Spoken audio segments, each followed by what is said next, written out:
چونکہ عمران خان کی جو پوری محنت ہے اور سیاست ہے اس کے جو آپ سمجھیں کہ نقصان پہنچانے کے اندر جو کلیدی کردار ہوگا وہ صوبہ پنجاب کے وزیر اعلیٰ عثمان بزدار کا ہے۔ اب بیوروکریسی بے لگام ہے، جو سیاسی نمائندے ہیں ان کی بات سنتے نہیں ہیں، رشوت کے ریٹ بڑھ گئے ہیں، جو بد انتظامی ہے وہ بھی بڑی ہوئی ہے۔ آپ چلے جائیے محکمہ مال کے پاس، پولیس کے پاس کوئی پرسان حال نہیں ہے، آج بھی رشوت اور سفارش کے بغیر کام نہیں ہو رہے، اور یہ سب سے بڑا نقصان ہو رہا ہے اس وقت پی ٹی آئی اور عمران خان کی ذات کو۔ اب یہاں پر ایک بڑا معاملہ ہے، اور وہ ہے سالم سے سرگودا تک ایک روڈ کی تعمیر کے لیے وزیر اعلیٰ کے پاس بھی، وزیر اعظم کے پاس بھی ندیم افضل چند کہتے ہیں کہ میں گیا ہوں کئی مرتبہ اور یہ منظوری لی ہے کہ یہاں سے روڈ بننا چاہیے۔ وزیر اعظم عمران خان جو ہے انہوں نے خود کہا کہ یہ روڈ پر میں نے بھی سفر کیا ہے، یہ اچھا نہیں ہے، اس کو بننا چاہیے۔ تو یہ سالم سے لے کر سرگودا تک روڈ، اجنالہ روڈ سے گزر کر اس نے آگے جانا تھا، لیکن ندیم افضل چند کہتے ہیں کہ میں نے اس کی اپروول لی، لیکن کچھ بیوروکریٹ ایسے ہیں ان کو پتہ نہیں کون ملا ہوا ہے، اور یہاں پر ہم نے دیکھا ہے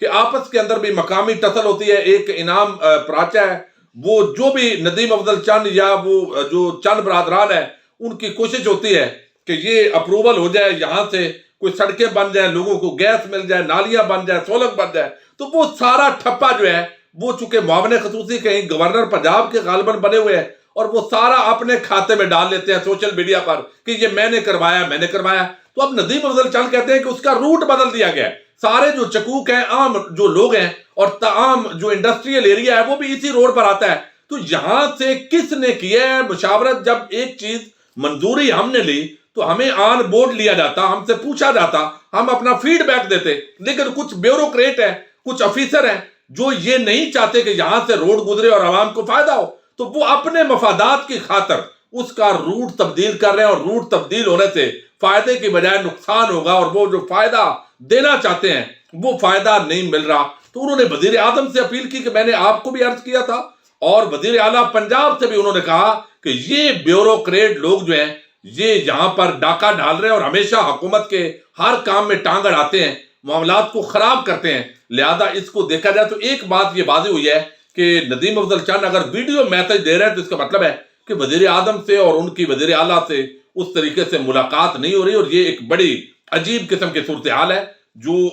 لوگ ہوتے ہیں قریبی ان کو دیکھنا چاہیے کہ اتنا بڑا عام جو پرسنالٹی ہے آپ کی، اس کے مسائل جو ہے وہ براہ راست حل ہونے چاہیے، بجائے اس کے کہ وہ ایک ویڈیو پیغام کے ذریعے لوگوں کو اور وزیر اعظم اور وزیر اعلیٰ کو بتائے۔ اور کل کو آپ کو علم ہے کہ بہت سارے ایسے لوگ ہیں جو پارٹیز کے اندر اگر آپ ان کو عزت نہیں دیں گے تو الٹیمیٹلی ان کو پارٹی چھوڑنی پڑے گی۔ تو ایسے ماحول اور حالات جو ہے وہ نہیں بنانے چاہیے کہ اس طریقے سے پی ٹی آئی مزید کمزور ہو۔ تو یہ بات یقینی طور پر انہوں نے ایک اندیا دیا، اور اس کے بعد اور بھی آوازیں اب آئیں گی کہ یہ جو بے لگام بیوروکریسی ہے اس کی بدماشی کا خاتمہ ہونا چاہیے، اس کا زبردست یہ آغاز ہوا ہے۔ اب دیکھتے ہیں اس پر وزیر اعظم کی طرف سے اور وزیر اعلیٰ پنجاب کی طرف سے کیا رسپانس آتا ہے، اور اب یہ بات کافی میڈیا جو سوشل میڈیا ہے اس پر ہائی لائٹ ہو رہی ہے۔ دوسری ایک بڑی ڈیولپمنٹ ہوئی ہے وہ رانا شمیم اور کا جو بیان حلفی کیس ہے، اس کے اندر انصار عباسی، میر شکیل الرحمان